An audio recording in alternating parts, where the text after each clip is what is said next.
스피커는 크게 스피커 통을 의미하는 인클로저, 진동판을 움직여 소리를 내는 유닛, 그리고 전자신호를 대역별로 구분하는 네트워크로 구성되어 있습니다. 이 3대 요소는 스피커의 음질에 큰 영향을 주는데요. 사운드 엔지니어는 고객의 요구를 반영할 수 있도록 상담을 통해 스피커의 스펙을 조율합니다. 이후 인클로저의 모양, 재질, 유닛의 성능 등을 고려해 스피커를 설계하며 고객이 원하는 소리를 들려줄 맞춤형 스피커 제작에 돌입하죠. 스피커는 앰프에서 나온 전기 신호를 사람들이 들을 수 있는 소리로 바꿔주는 역할을 합니다. 전류의 흐름을 따라 진동판이 움직이며 소리를 내는 것인데요. 진동판이 들어있는 유닛은 하나만으로 소리의 모든 대역을 소화할 수 없어 중저역, 고역 등을 담당하는 유닛을 조합해 사용합니다.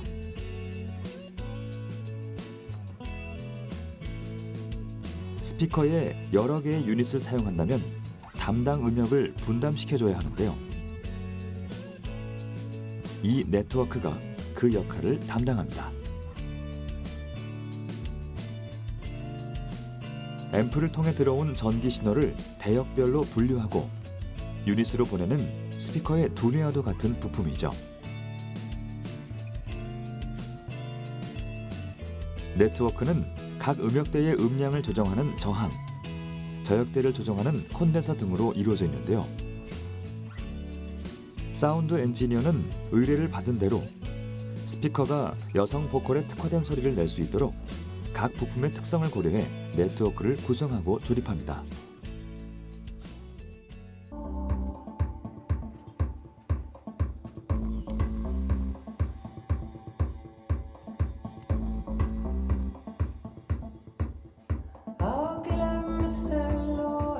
일 차 조립이 끝났다면 이제 청음 테스트를 해볼 차례입니다.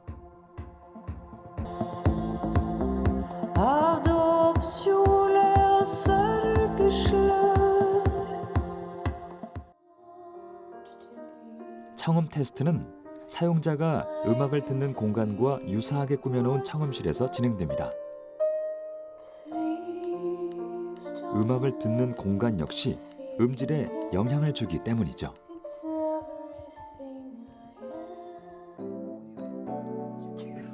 청음 후엔 미세 튜닝에 들어갑니다. 보통 여성 보컬은 목소리가 가늘고 섬세해 그 특색을 살릴 수 있도록 콘덴서 조정에 조금 더 초점을 두는데요. 아주 미세한 조정만으로도 음악을 즐기는 사람들은 큰 차이를 느끼기 때문에 심혈을 기울여 작업하죠. 맞춤형 스피커의 제작은 곧 음향 튜닝과의 싸움이기도 합니다. 여러 장비를 활용해 유닛 간의 균형을 측정하고 음악을 듣고 또다시 조율을 반복하며 사용자가 원하는 소리를 그려내는데요. 같은 노래를 듣더라도 나만의 감성으로 음악을 즐기고픈 바람이 만들어낸 작은 행복이 아닐까요? 유레카!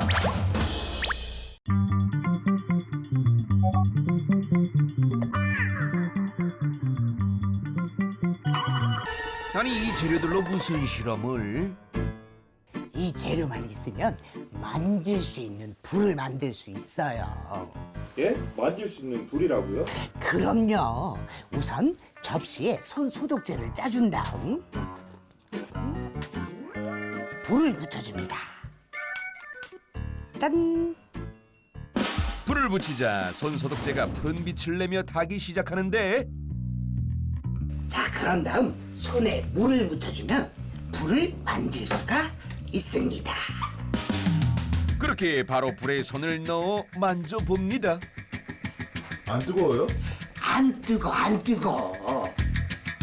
이번엔 불을 만지다가 아니 손끝에 옮겨 붓기까지 했는데 보세요. 자, 처음에는 안 뜨겁고 계속 만지면 뜨거운 그런 정도입니다. 어린이 여러분들은 절대 따라하면 안 돼요. 아시겠죠? 이번엔 손에다가 불을 붙여볼게요. 정화! 오, 보이세요? 오 정말 손에 불이 붙었다. 손 위에서 선명히 빛나는 푸른 불꽃. 뜨거. 보셨죠? 완전 마법사 같지 않습니까? 이번에는요, 이게 아무래도 좀 뜨겁다 보니까 장갑을 끼고 완전 마법사의 느낌을 내보겠습니다. 파이야! 열기를 좀 더 오래 견딜 수 있도록 장갑을 껴주고 이렇게 잘 적셔준 뒤, 자, 손소독제를 발라줍니다. 자, 파이야! 그리고 대망의 정화. 오, 보이세요 지금? 자, 양손에 불을 붙여볼게요. 저 어디서 타는 냄새 안 나요? 여기 손이 타고 있잖아요. 이번엔 정말 만화에 나오는 불주먹. 에헤이 이 장면이 정말 가능할까? 물에 젖은 장갑을 끼고 그 위에 소독제를 바른 뒤 불을 붙여보는데요.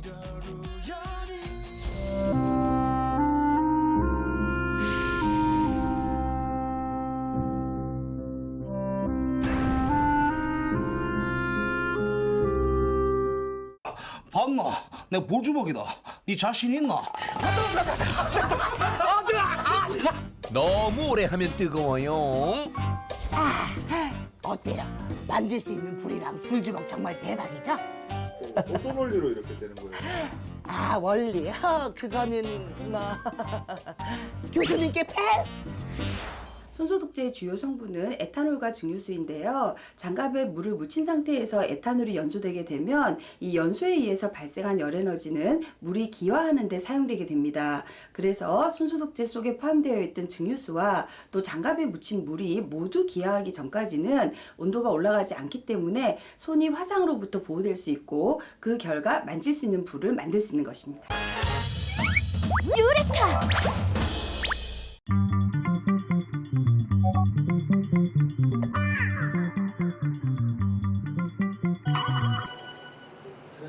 골프 피팅은 골퍼의 스윙 자세를 분석해 교정하고 맞춤형 클럽을 제공하기 위해 클럽을 수정, 보완하는 일련의 과정을 말합니다.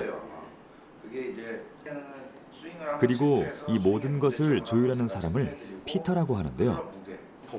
피터는 골퍼의 고민을 상담하고 그들의 문제점을 해결하기 위한 방안을 제시해 주죠.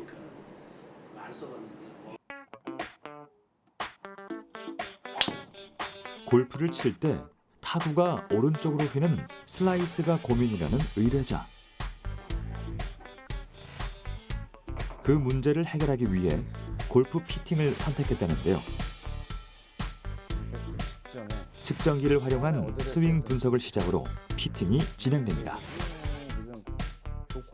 피터는 장치를 통해 스윙을 측정하고 습관 등을 관찰하며 자세에 관한 피드백을 주죠. 거리가 안 나는 사람이라면 그냥 페이드라고 할 수 있는데 워낙 파워가 좋다 보니까 우리 쉽게 말하는 왕슬라이스가 나는 거예요. 공을 찾질 못하는 거예요. 하나 잘못 맞았다 하면. 피팅을 위해선 스윙 자세 분석은 물론 스윙 스피드, 스윙 습관 등 다방면에서의 분석이 이루어집니다. 의뢰자의 경우 몸이 뒤로 빠지며 중심점이 이동해 슬라이스가 나오는 것으로 보이는데요. 피터는 이러한 분석 데이터를 바탕으로 골프채의 어떤 부분을 수정할지 방향을 정하죠.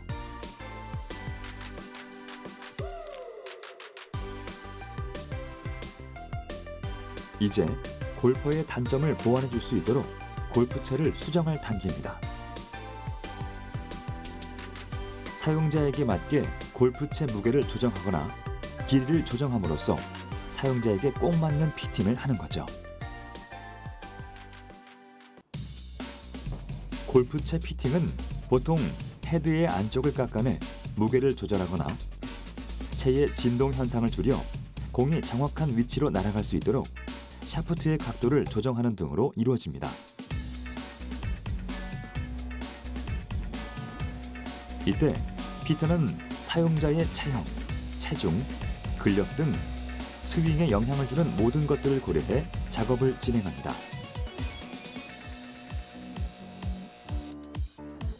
클럽 피팅은 측정 데이터를 근거로 진행되지만 데이터를 분석하고 피팅에 반영하는 것은 결국 사람의 영역이기에 피터의 숙련된 기술과 경험이 무엇보다 중요하죠.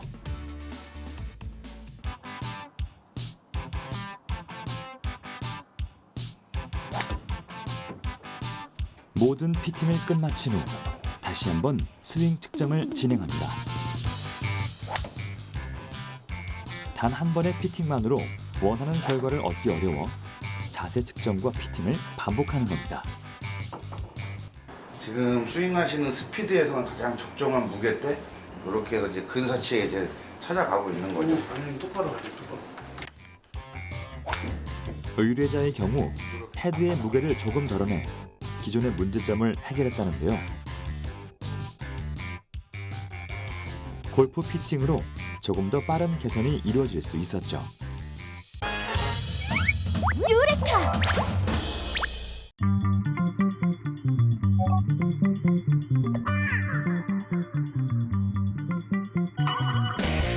기술자가 소개해준다는 특별한 비밀은 과연 무엇일까? 온수기를 열어 안을 보여주는데 보시면 차이점이 어떤 건지 아시겠습니까? 아니요, 저는 잘 모르겠는데요. 그 차이점은 저희는 대부분의 온수기들이 갖고 있는 그런 온수 탱크가 내부에 없다라는 겁니다. 기존 온수기의 경우 온수 탱크가 있어 그 안에 저장된 따뜻한 물을 사용하게 되는데 온수 탱크 안에 이런 금속 히터가 설치가 되어 있습니다. 그래서 그 온수 탱크의 물을 데우는 방식을 사용을 하고 있는데요. 그렇다면 이 온수기는 어떻게 물을 데우는 걸까? 온수 탱크에 온수를 저장하는 방식이 아니라 이런 모듈, 석영관 모듈을 이용해서 물을 데우고 있는데요. 일반 유리에 저희가 개발한 특수 용액을 코팅을 해서 이런 단자를 이용해서 전기를 투입을 시키게 되면 그러면은 순간적으로 500도에서 800도까지 발열을 하게 됩니다. 차가운 물이 전기로 가열된 유리 히터 속을 통과하면서 순식간에 뜨거운 물로 나온다는 것. 쓸데없이 들어가는 그런 대기 전력이 들어가지 않기 때문에 거의 한 30%에서 40% 정도까지 온수 탱크를 사용한 온수기보다 에너지 세이빙 효과가 있다라는 그런 큰 장점이 있습니다. 또 다른 장점을 보여주겠다는 기술자. 바로 이 부분입니다. 바로 물의 위생 상태. 물속에 전기가 통하는 유리 히터와 금속 히터를 이틀간 방치하자 물이 그대로인 유리 히터에 비해 금속 히터의 물은 더러워진 모습. 지금 보시면 이렇게 금속 히터를 사용을 해서 물을 끓이게 되면 물과 금속이 만났을 때 발생하는 그런 산화 부식 현상이 일어나게 되는 겁니다. 그래서 저희가 사용하고 있는 그런 일반적인 온수에도 충분히 이렇게 영향을 미칠 수 있다는 거죠. 금속 히터는 오래 사용할 경우 부식되거나 터지기도 하는데 이로 인해 온수탱크 내부가 세균으로 오염될 수도 있다고. 하지만 유리 히터는 산화 부식이 없어 반영구적으로 사용이 가능하다. 이 유리관에 전기를 통하게 만드는 핵심 기술이 바로 이겁니다. 보기엔 그냥 물 같아 보이지만 이 투명한 액체가 오늘의 주인공.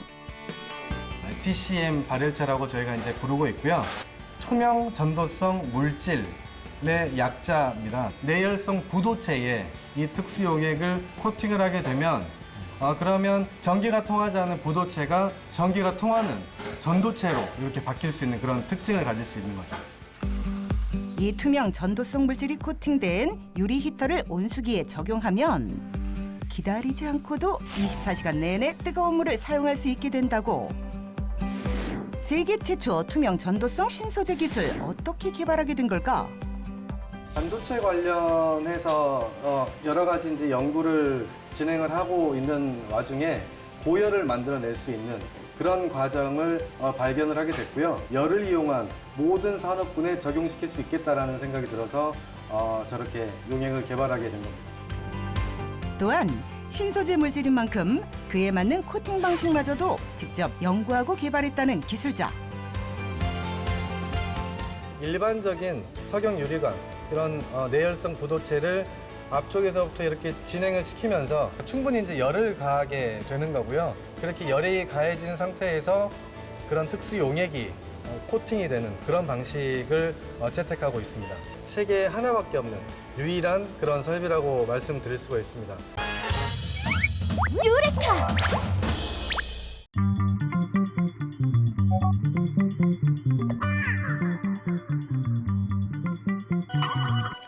이게 뭐한 기계인지 아세요? 이게 뭐한 기계인지 아세요? 절단도 하고 나사산 내는 거죠. 나사산 내는 거죠.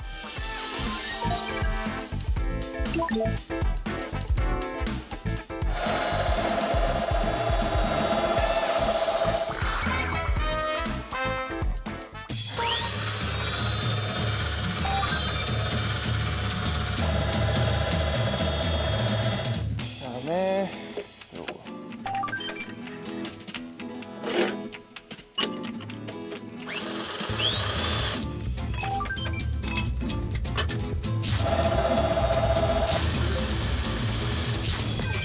오케이.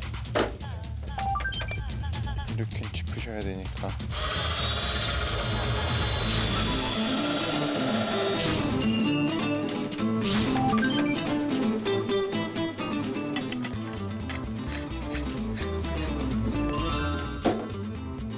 너무 긴가? 한번 가서 봐야겠죠?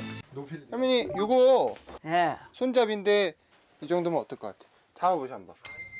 이 정도면. 그보다 더 짧아도 더 짧아도 되게? 예. 손가락만 조금 들어가게. 오케이, 그렇게. 오케이, 알겠습니다. 예. 그냥 대충 해서 어지간 쉽게 하시죠. 너무 어려워. 아예 제대로 해드려야지. 할머니 예. 위치 한번 봐주실래요? 저기 위치요.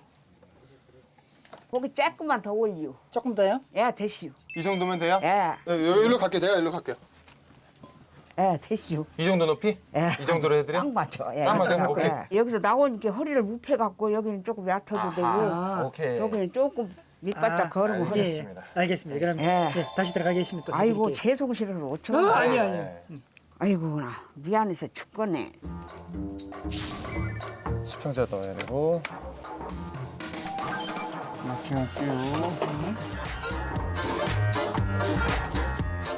할머니 조금 시끄러워요. 아이 괜찮요. 밑에 딱 대고 계시면 돼요.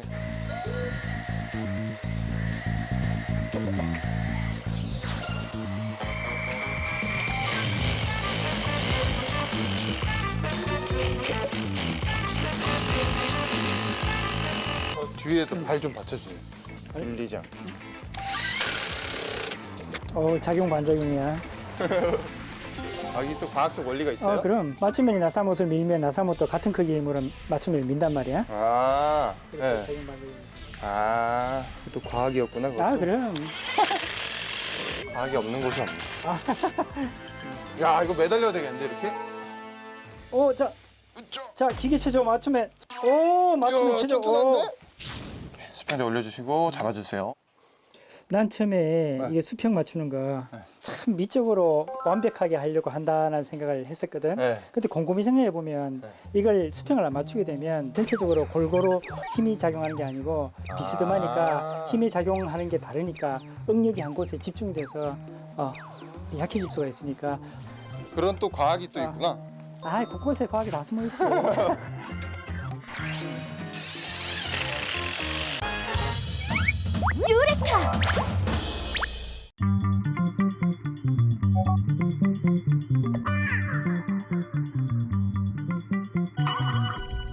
바이러스로 인한 감염.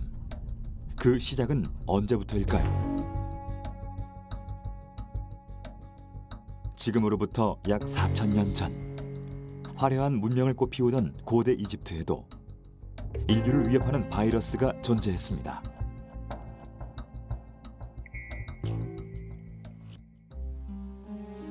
기원전 1157년에 사망한 것으로 추정되는 람세스 5세.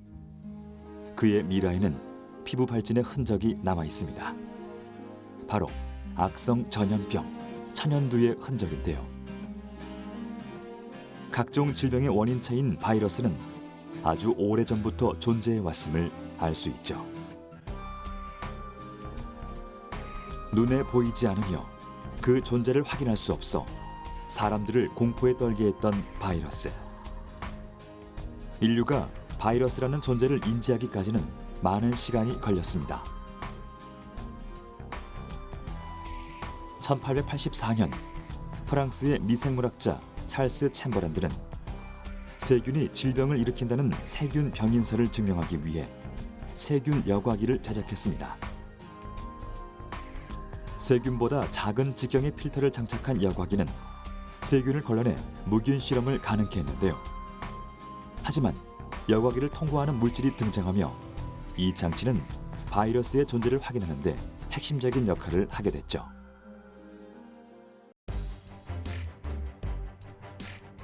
러시아의 생물학자 디미트리 이바노프스키는 세균보다 작은 물질을 최초로 발견한 사람입니다. 이바노프스키는 담배 모자이크병에 걸린 담뱃잎 추출물을 여과기로 걸러냈음에도 불구하고 여과된 물질이 전염병을 옮기는 것을 확인했는데요. 이를 통해 전염병이 세균보다 작은 물질에 의해 발생한다는 결론을 내렸죠. 오늘날 바이러스라 부르는 존재를 인지하기 시작한 것입니다. 1930년대는 발전된 기술과 다양한 연구를 바탕으로 바이러스의 실체에 한 발 더 다가서게 됐습니다. 전자현미경의 발명은 형체를 알 수 없었던 바이러스의 이미지 연구에 크게 공헌했죠.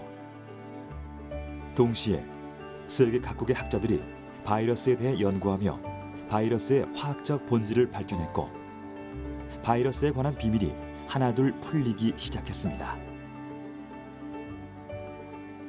미국의 병리학자 어네스트 굿패스처는 달걀 수정란 배양법을 이용해 바이러스를 대량 증식시키는 데 성공했습니다.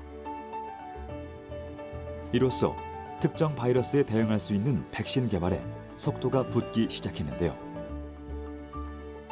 바이러스의 존재를 증명하고 이를 정복하기 위한 노력 속에서 바이러스를 향한 인류의 경계심이 짧은 시간 내에 형성된 것이 아님을 확인할 수 있죠. 유레카!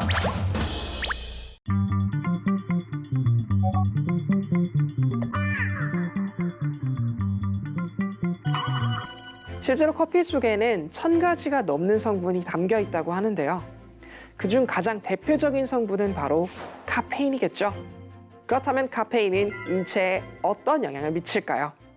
우선 커피 속에 들어있는 카페인은 커피나무나 코코아, 구아바 등에 함유된 알칼로이드, 이른바 식물 속 염기성 유기화합물의 일종입니다. 의학적으로 살펴보면 이 카페인은 중추신경을 자극하는데요. 카페인은 뇌에 작용해 도파민이라는 물질을 분비하도록 합니다. 도파민은 즐겁고 행복한 기분이 들 때 뇌에서 분비되는 신경 전달 물질인데요. 그래서 커피를 마시면 기분이 좋아진다거나 인지 능력과 전체적인 운동 수행 능력이 향상됩니다. 하지만 커피를 자주 마시다 보면 중독이 될 수 있다는데요. 카페인에 한 번 학습된 뇌는 계속 카페인을 찾게 되고 카페인에 대한 의존도가 높을수록 더 자주, 더 많은 양의 카페인을 찾고 결국 중독에 이를 수 있다고 합니다. 유레카!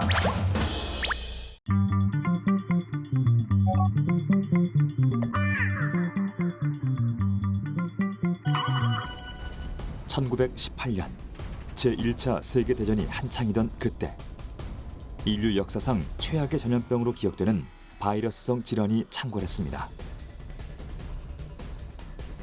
스페인 독감이 발병한 것입니다. 그 시작을 정확히 알 수는 없지만 전쟁이라는 시대적 특수성을 안고 세계 각국으로 퍼져나간 스페인 독감.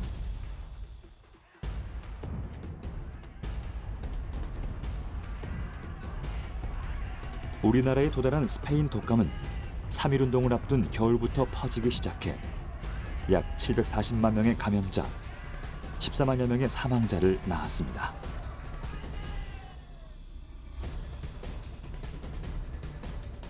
전 세계적으로는 약 5억 명의 감염자가 발생했고 최소 2천만 명 이상이 목숨을 잃은 것으로 추정하고 있는데요. 인류 최악의 전염병 스페인 독감은 세계보건기구와 미국 질병통제예방센터가 선정한 최근 100년간 유행한 10대 전염병의 이름을 올렸습니다. 최근 100년간 유행한 전염병은 치명률과 감염자 수를 고려해 선정됐습니다. 가장 많은 사망자를 낸 전염병은 에이즈로 현재까지 약 3,900만 명의 목숨을 앗아갔는데요. 주목할 것은 콜레라와 뇌수막염, 이 두 가지 질환을 제외하면 모두 바이러스로 인해 감염되는 질병이라는 겁니다. 그 중에서도 인류를 가장 위협한 바이러스는 인플루엔자 바이러스임을 알 수 있죠.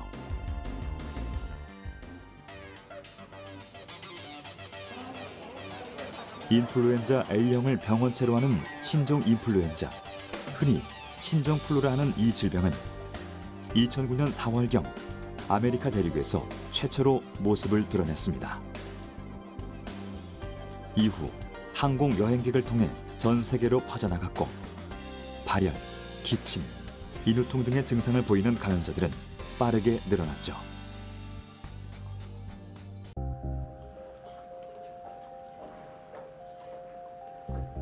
우리나라의 경우 신종플루로 인해 10만 8천여 명의 감염자, 260명의 사망자가 발생한 것으로 알려져 있습니다.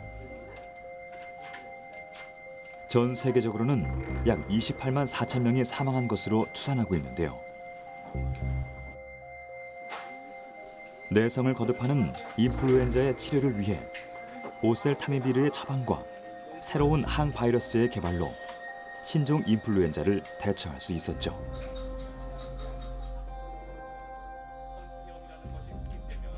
(10대) 전염병의 마지막 칸을 차지한 사스는 사스 코로나 바이러스로 인해 발병합니다.